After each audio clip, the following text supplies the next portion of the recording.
The wedding was buzzing with life, laughter echoed, champagne glasses clinked, and a live band played soft jazz as guests twirled on the marble dance floor. But in the corner of the grand ballroom, tucked beside a pillar wrapped in fairy lights, sat a girl in a lavender dress with wheels instead of heels. Her name was Ellie. She was 16, the only child of David Morgan, a billionaire CEO of a global tech empire, who had once appeared on the cover of Forbes. But none of that mattered today, because despite her dress being custom-made, her curls perfectly pinned, and her smile polite, she might as well have been invisible. Everyone knew she had been paralyzed 2 years ago in a skiing accident in Aspen. Since then, people treated her like porcelain, fragile, inconvenient, avoidable. Especially now, at her cousin's glamorous wedding, not a single person came over to say hello, not even family. They danced around her, literally, until she noticed a little girl, maybe 7, in a white dress, with sparkly shoes, holding a tiny cupcake and staring at her like she'd spotted a princess from a fairy tale. Hi. The girl said, "Are you lost?" Ellie giggled. "No, just not included." The little girl tilted her head. "Wanna sit with me and daddy?" Before Ellie could respond, a man approached, tall, maybe in his 30s, with kind eyes and a slightly nervous smile. He knelt next to his daughter. "Maya, sweetheart, remember what we talked about? We don't want to make people feel uncomfortable." Ellie smiled kindly. "She didn't make me uncomfortable. Actually, she's the first person to talk to me all night." He looked stunned. "Seriously? At your own family's wedding?" Ellie nodded, and for a moment, his expression changed like something in him had snapped into focus. He stood up, glanced at the crowd, then back at Ellie. "Well, that's unacceptable." He extended his hand. "I'm Jake, single dad, awful dancer, but excellent at awkward family events. Would you do me the honor of joining us at our table?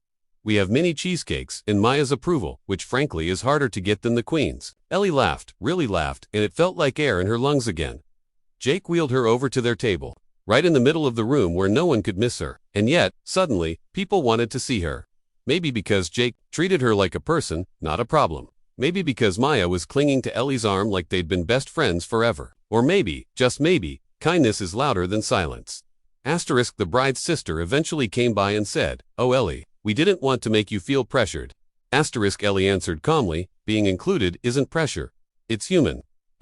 Jake watched the exchange and gave her a subtle thumbs up. Later that night, during the father-daughter dance, Maya tugged Jake's sleeve and whispered something. Jake hesitated, then walked over to Ellie again.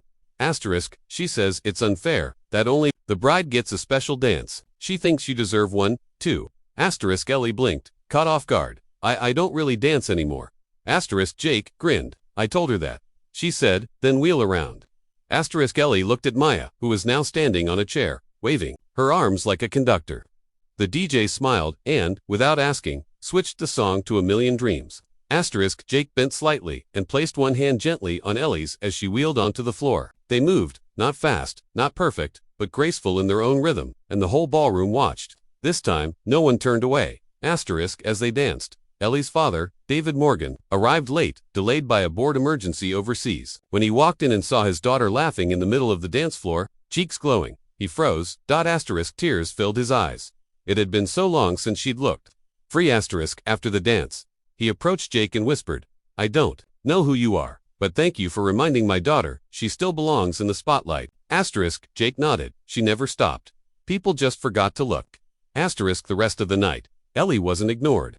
She wasn't avoided. She was asked to take photos, join games, and even got to hold the bride's bouquet, all because one dad didn't let awkwardness win. Later that week, Ellie sent Jake a handwritten note. "You didn't just offer me a seat at the table. You gave me my voice back. Thank you for seeing me when no one else did." And Maya. She mailed Ellie a friendship bracelet with glitter beads, spelling out, "You are cool." Because sometimes, the smallest hearts carry the biggest truths. The note stayed on Jake's fridge for weeks, creased at the edges from being read too many times. Every time he reached for milk or juice, he saw Ellie's handwriting and smiled. It wasn't just a thank you, it was a reminder that his instinct to teach Maya kindness had actually done something real in the world.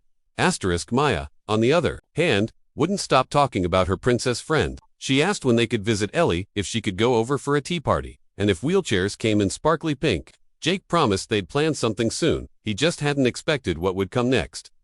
One Saturday morning, his phone buzzed. Unknown number. Hesitating, he picked up. Hi. Is this Jake Miller?